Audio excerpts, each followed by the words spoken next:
नमस्कार किसान मित्रों, मैं डॉक्टर दुर्गा प्रसाद आपके अपने YouTube channel doctor Durga agriculture tips में आपका स्वागत है। किसान भाइयों, आज हम लोग इस वीडियो में बात करेंगे बरसात में उड़द की खेती के बारे में कि आप इसकी खेती कैसे कर सकते हैं। इसमें हम आपको बताएंगे जो है खेत की तैयारी के बारे में, उन्नत किस्मों के बारे में, बीज उपचार के बारे में, बीज दर के बारे में, बुआई का सही समय क्या होता है, खाद और उर्वरक की क्या मात्रा रखनी चाहिए, कीट व रोग का रोकथाम आपको कैसे करना होता है, बीज की बुआई का सही विधि क्या है, आप किस विधि से इसकी बुआई कर सकते हैं, खरपतवार नियंत्रण आपको कैसे करना है, सिंचाई इसकी कब करनी है, उत्पादन कितना होता है और लास्ट में बात करेंगे कि इसमें खेती करने में आपकी कितनी लागत और कितना प्रॉफिट होता है एक रेशियो में। ठीक है, तो किसान भाइयों, इस वीडियो में हम इस सभी टॉपिक के बारे में आपको विस्तृत जानकारी देंगे। तो सबसे पहले शुरू करते हैं अपने पहले टॉपिक से, खेत की तैयारी के बारे में। किसान भाइयों, आप इसकी खेती सबसे पहले तो ये जान लीजिए किस मिट्टी में आप कर सकते हैं। तो इसकी खेती आप लगभग सभी प्रकार की भूमि में कर सकते हैं। बस आप इसकी खेती बरसात के मौसम में इसका फसल लेने वाले हैं तो आप ध्यान रखिएगा कि आप खेत का चुनाव करते समय वहाँ पे आप खेत सेलेक्ट करिएगा, अपना फार्म सेलेक्ट करिएगा जहाँ पे पानी ना रुकता हो, तभी आप इसकी खेती से अच्छा उत्पादन या इसकी सफलतापूर्वक खेती कर पाएंगे। मिट्टी जो हो वो उपजाऊ होनी चाहिए, इस बात का आपको ध्यान रखना है। खेत की तैयारी करने के लिए आपको सबसे पहली जुताई जो है वो हैरों से कर देनी चाहिए एक बार, और फिर उसके बाद गोबर की खाद आपको पूरे खेत में डलवा देना चाहिए। डलवाने के बाद कल्टीवेटर से या रोटावेटर से इसकी एक बार जुताई करवा दें, लेकिन कल्टीवेटर से जुताई करवाना ज़्यादा सही होता है। जुताई करवाने के बाद जो है पाटा ज़रूर लगवा दें खेत में, ताकि जो भूमि है वो बराबर हो जाए और मिट्टी भुरभुरी हो जाए। तो आपका खेत बिल्कुल इतनी जुताई करने पे बिल्कुल तैयार हो गया होता है बुआई करने के लिए। किसान भाइयों, यदि आपके खेत में दीमक की समस्या या ज़मीनी कीड़ों की समस्या होती है आपकी फसल में, उस खेत में, तो आपको उसमें जुताई करते समय या जब बुआई के टाइम पे आप खाद डाल रहे होते हैं, उसके साथ में आपको प्रोफोनिल 3% दवा को मिलाकर 1 एकड़ खेत में 8 से 10 किलोग्राम आपको डाल देना चाहिए। उसके बाद कल्टीवेटर से जुताई कर देनी चाहिए। जब आप गोबर की खाद डाल रहे हो उसके साथ में भी इसको डाल सकते हैं, या बेसल डोज के रूप में जब आप खाद डाल रहे हो तो उसके साथ में भी आप इसको डाल सकते हैं। अब बात करते हैं अपनी दूसरी टॉपिक उन्नत किस्मों के बारे में। तो किसान भाइयों, उड़द की कई सारी किस्में हैं जिसकी बुआई करके आप अधिकतम उत्पादन पा सकते हैं, लेकिन हाल ही में कुछ जो है वायरस जनित बीमारियों के प्रकोप को कम करने के लिए जो है किस्में विकसित की गई हैं, जो विकसित की गई हैं बछवाड़ा से। ये 3 किस्में हैं, इनकी भी आप बुआई कर सकते हैं। जैसे प्रताप है, दूसरा PV 31 है और आज़ाद 1। ये तीनों किस्में नई विकसित की गई हैं। इसमें वायरस जनित बीमारियां जो होती हैं वो अपेक्षाकृत बहुत कम लगती हैं, तो आप इनका भी सिलेक्शन कर सकते हैं और इनका बुआई करके अच्छा उत्पादन प्राप्त कर सकते हैं। अन्य किस्मों की जानकारी के लिए हमने लिंक डिस्क्रिप्शन में दे दिया है, आप जाके हमारा दूसरा वीडियो दे सकते हैं। उसमें हमने कई किस्मों के बारे में आपको विस्तृत जानकारी दे दी है। उसमें से भी आप जो है अगर आपके यहाँ मिल पाए तो आप किसी भी किस्म का चुनाव बुआई अपने यहाँ करवा सकते हैं। किसान भाइयों, बात करते हैं बीजोपचार के बारे में। इस समय जब आप बरसात के मौसम में इसकी फसल की बुआई कर रहे होते हैं तो उसमें अंकुरण संबंधी समस्याएं बहुत ज़्यादा आती हैं, यानी अंकुरण दर जो होती है वो अपेक्षाकृत कम हो जाती है। तो आपको बीजोपचार करना बहुत ज़्यादा ज़रूरी होता है। भले ही आप पैकेट का बीज ले रहे हों, वो बीज कंपनी द्वारा बताया गया हो कि उपचारित है, लेकिन फिर भी आपको उसको जो है अपने यहाँ अपने हाथों से उपचारित करना बहुत ज़रूरी है।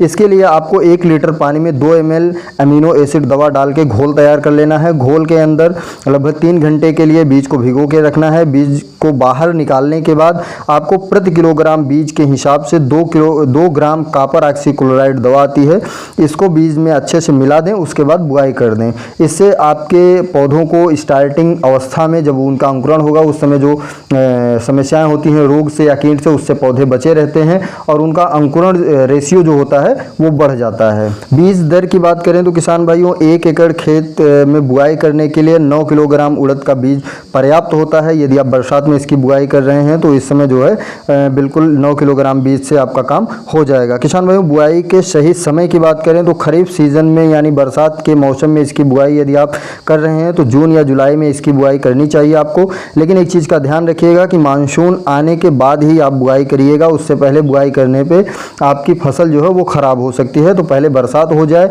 मानसून आपके यहाँ प्रभावित हो जाए, उसके बाद ही आप उड़द की बुआई करें। किसान भाइयों, अब बात करते हैं खाद और उर्वरक के बारे में कि आपको कौन सी खाद और कितनी मात्रा में डालनी चाहिए अपनी उड़द की फसल में। तो किसान भाइयों, 1 एकड़ खेत में सबसे पहले आपको लगभग 2 ट्राली गोबर की खाद डालनी चाहिए। लेकिन अगर आपके यहाँ गोबर की खाद अवेलेबल नहीं हो पाती है, आपके पास नहीं है, नहीं मिल पाएगी आपको, तो आपको उसके स्थान पे ह्यूमिक एसिड दानेदार 3 किलोग्राम प्रति एकड़ खेत में बुआई के समय डाल देनी चाहिए। इससे गोबर की खाद का जो रेशियो होता है वो थोड़ा सा मैनेज हो जाता है। आपको यूरिया लेना है 20 किलोग्राम और सिंगल सुपर फास्फेट आपको 100 किलोग्राम लेना है और म्यूरेट ऑफ पोटास आपको 30 किलोग्राम। ये मात्रा आपको 1 एकड़ खेत में बेसल डोज यानी बुआई के टाइम पे डालनी होती है। लेकिन आप ध्यान रखिएगा बीज के साथ में खाद का प्रयोग ना करें, क्योंकि इस समय तापमान और ह्यूमिडिटी दोनों ज़्यादा होता है तो बीज को नुकसान हो सकता है। आप पहले इनका जो है खाद का प्रयोग कर दें, उसके बाद जुताई करने के बाद आप बीज की बुआई करवाइए। किसान भाइयों, यदि आपने इस वीडियो को यहाँ तक आप देख लिए हैं तो प्लीज़ लाइक और सब्सक्राइब जरूर कर लीजिएगा। सब्सक्राइब करने के बाद बेल आइकन घंटे का जो निशान है उसको जरूर दबा दीजिएगा, ताकि हमारी आने वाली वीडियो का नोटिफिकेशन आपको टाइम से मिलता रहे। अब बात करते हैं बीज बुआई की सही विधि के बारे में। तो किसान भाइयों, यदि आप इसकी बुआई लाइनों में करते हैं तो आपको लाइन से लाइन की दूरी 30 सेंटीमीटर रखनी है और पौधों से पौधों की दूरी 10 सेंटीमीटर रखनी है। बीज बुआई की गहराई की बात करें तो 4 से 6 सेंटीमीटर आपको इसकी गहराई रखनी है। इस विधि से आप बुआई कर सकते हैं। इसमें आप किसी यंत्र का सहायता ले सकते हैं। उस यंत्र का मापन आप इस हिसाब से रखिएगा कि लाइन से लाइन की दूरी 30 सेंटीमीटर हो और पौधों से पौधों की दूरी जो है वो 10 सेंटीमीटर रखी जाता था। गहराई इसका 4 से 6 सेंटीमीटर के अंदर आप रखें, ताकि आपको इसका अंकुरण जो है वो अच्छा मिल पाए। यदि आपके यहाँ किसी यंत्र का व्यवस्था नहीं है, आपको किसी यंत्र की सहायता नहीं मिल पा रही है, तो आपको इसकी बुआई सीधे भी आप हाथों से कर सकते हैं। उसके लिए आपको खेत तैयारी के बाद पूरे बीज को खेत के अंदर बिखेर देना है। बिखेरने के बाद आखिरी जुताई रोटावेटर से या कल्टीवेटर से आप करवा के पाटा लगवा सकते हैं, जो है बीज मिट्टी के अंदर हो जाए। और बाद में आप खेत के अंदर जाके देख लीजिएगा थोड़ा टहल के कि कोई बीज अगर ऊपर दिखाई दे रही हो तो उसको उंगली की सहायता से जमीन के अंदर कर दीजिए, ताकि वो बीज भी अंकुरित हो जाए। किसान भाइयों, इसमें एक सवाल बहुत ज़्यादा होते हैं किसान भाइयों का कि सर इसको मेड़ के ऊपर बुआई करना चाहिए या फ्लैट खेत में बुआई करना सही होता है, किससे हमको सही उत्पादन मिल सकता है। तो देखिए, इसमें उत्पादन डिपेंड करता है कि आप और सारी चीज़ें कैसे मैनेज करते हैं।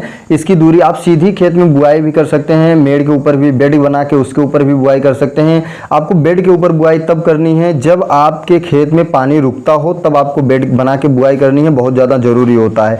लेकिन अगर आपका खेत ऐसे स्थान पे है जहां पानी एक बारिश होने के 1-2 घंटे में निकल जाता है, पूरा आपके खेत में बिल्कुल भी पानी नहीं लगता है, तो आपको इसको बेड के ऊपर बुआई करने की कोई आवश्यकता नहीं। आप फ्लैट खेत में इसकी बुआई कर सकते हैं, लाइनों से इसकी बुआई कर सकते हैं या छिटकुआ बीज से इसकी बुआई कर सकते हैं। छिटकुआ बीज से बुआई करने पे थोड़ा सा उत्पादन पे फर्क देखा गया है, लेकिन यदि आप जो है फ्लैट खेत में लाइनों से बुआई करते हैं तो जो है इसमें उत्पादन आपको बहुत अच्छा मिल जाता है।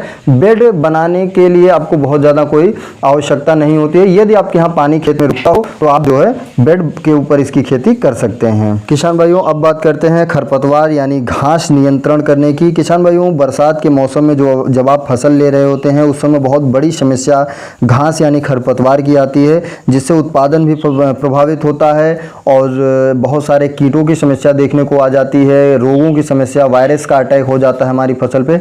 तो इसको कंट्रोल करना बहुत ज़्यादा ज़रूरी है। इसको कंट्रोल करने का सबसे सही तरीका जो है वो बुआई के 2 से 3 दिन के अंदर आपको पेंडामेंथालिन दवा 90 ml प्रति 15 लीटर पानी में मिलाकर इस रेशियो से आप इस दवा का घोल तैयार कर लें और पूरे खेत में आपको स्प्रे कर देना है। एक तरफ से पूरे खेत में स्प्रे करना है। बस आप ध्यान रखिएगा कि आपको स्प्रे एक स्थान पर दोबारा नहीं करना है। इस दवा के प्रयोग से आप लगभग 2 महीने तक खरपतवार की समस्या से मुक्त रहेंगे। कुछ खरपतवार होते हैं जिनका अंकुरण हो जाता है, जैसे मोथा चौथा और 2 बुआई। ये खरपतवार नहीं रुकते, बाकी सीजनली जो खरपतवार होते हैं वो इससे बिल्कुल कंट्रोल हो जाते हैं। अब बात करते हैं सिंचाई के बारे में। तो किसान भाइयों, बरसात वाली फसल में बहुत ज़्यादा सिंचाई करने की आवश्यकता नहीं होती है, लेकिन आपको ध्यान रखना होता है कि यदि फली बनते समय खेत के अंदर आपके नमी नहीं है तो उस समय आप सिंचाई कर दें, क्योंकि फली के टाइम पे नमी होना खेत के अंदर बहुत ज़्यादा ज़रूरी है।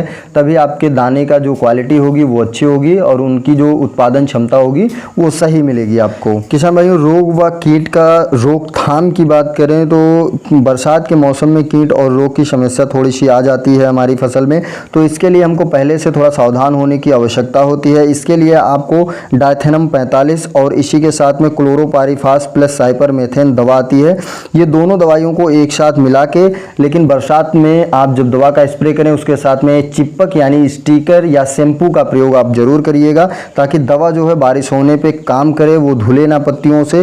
तो इस दवा को आप जो है लगभग 15-15 दिनों के अंतराल पर स्प्रे करते रहें, ताकि जो नॉर्मली रोग होते हैं, वायरस जनित समस्याएं होती हैं, कीट से संबंधित समस्याएं होती हैं, वो कंट्रोल रहें। यदि आपकी कोई और समस्या आती है, आपकी फसल में कोई अन्य समस्या होती है, तो उसके लिए हमारा व्हाट्सएप नंबर आपको स्क्रीन पे और नीचे डिस्क्रिप्शन बॉक्स में दोनों में दिया गया है, आप वहां से जाके हमसे संपर्क कर सकते हैं। किसान भाइयों, उत्पादन की बात करें तो यदि आप इसकी खेती सही तरीके से करते हैं और खेती करने में किसी प्रकार का कोई प्राकृतिक आपदा या कोई समस्या नहीं होती है, तो आप 1 एकड़ खेत से लगभग 8 से 9 कुंटल उत्पादन आपको मिल जाता है। लेकिन ये डिपेंड करता है कि आपने किस्म का चुनाव कौन सा किया है और फसल मैनेजमेंट अपना किस तरीके से आपने किया है। लेकिन एक अनुमान है कि आपको 8 से 9 कुंटल तक अधिकतम उत्पादन इससे प्राप्त हो जाता है। किसान भाइयों, बात करते हैं रेशियो की कि 1 एकड़ जो है उड़द की खेती करने से हमारा कितना प्रॉफिट होता है या कितना नुकसान हो जाता है, कितना लागत लगता है, सारी चीज़ें हम इसमें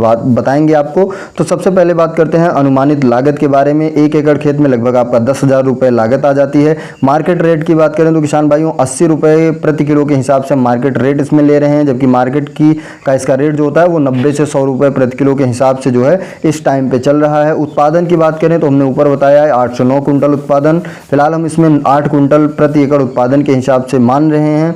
कुल आय की बात करें तो 8 कुंटल प्रति एकड़ उत्पादन और 80 रुपये प्रति किलो के हिसाब से हमारा 64,000 रुपये प्रति एकड़ के हिसाब से इनकम हो जाती है। शुद्ध आय की बात करें तो किसान भाइयों 64,000 माइनस 10,000 जो हमारी लागत लगी है बराबर 54,000 रुपये प्रति एकड़ उत्पादन हो जाती है। किसान भाइयों, उड़द की खेती जो होती है ये 60 से 70 दिनों की फसल होती है, इसमें तैयार हो जाती है ये, और हमारा 60 से 70 दिन में लगभग 54,000 रुपये प्रॉफिट आ जाता है यदि आपने इसकी खेती सही से कर लिए तो। किसान भाइयों, आज की वीडियो में बस इतना ही। मिलते हैं अगली वीडियो में, जिसमें हम आपको खेती संबंधित कुछ नई जानकारियां देंगे। आशा करते हैं ये वीडियो आपको अच्छी लगी होगी, तो प्लीज़ लाइक, सब्सक्राइब और शेयर करना ना भूलिएगा।